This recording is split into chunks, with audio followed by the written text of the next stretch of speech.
Olympic break. How you feeling? How's your summer? How excited are you to get going here? Feeling good. It's been a good summer. It's been a longer summer than we wanted to, obviously. But I've been working hard to get back in form for camp and be ready for this season.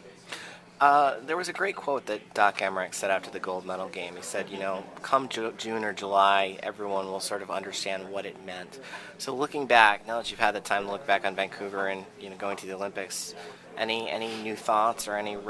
Well, it still feels as special as wanting to happen. Obviously, getting that gold medal is something that no one's going to be able to take it away from me, and it's something that I'm very proud of. And it was a lot of fun. 2 weeks, a great experience, and probably the best of my life. And I enjoyed every second of it. Do you get a sense of how exciting things are around here? I know you probably haven't seen the crowds the last couple nights, but for rookie games, getting 15,000 people in the building is pretty impressive. No, it is impressive.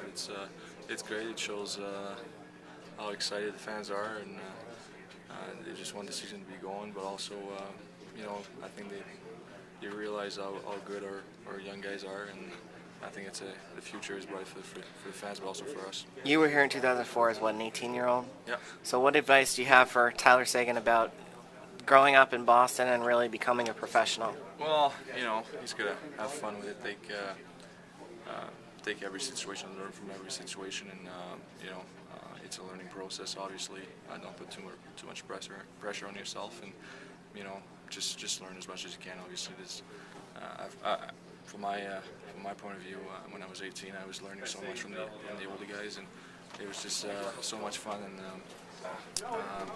I learned a lot. So it's something that I think he's going to have to do, but it's something that I think he can. He's such a good player. I've seen him today, and it's just impressive to see. What about from a cultural perspective? Is there some amount of culture shock that comes into being 19 and moving to a big city like that? Well, there's an adjustment for sure.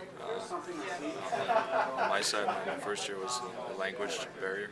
That was the biggest thing, but obviously it was a bigger city than where I'm from, so it was a big adjustment. But I guess you get used to it as the year goes on, but also, like I said, I've been helped with the older guys with all the experience in the dressing room my first year, and it's been helping me a lot. Is it weird? You are now the old veteran. Now you're the longest tenured Bruin, and yet you're 25 now. Yeah.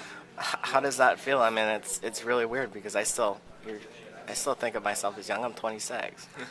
Yeah, no, I still think I'm young too. So yeah, it's funny to think that I'm the oldest Bruins.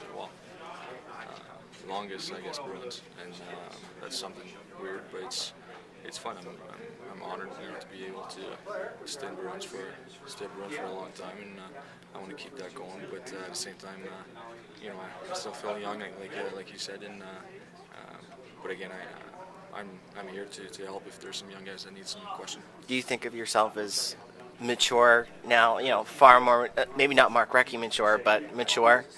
Yeah, well, I feel like I've learned a lot, and I have a lot of experience to show, I guess, and to give, and I just feel like I can do that, take that role a little bit more, and be a bigger leader, I guess, a more vocal leader, and I'm willing to do that if there's some young guys this year. Give me one fun thing you did over your vacation. One fun thing.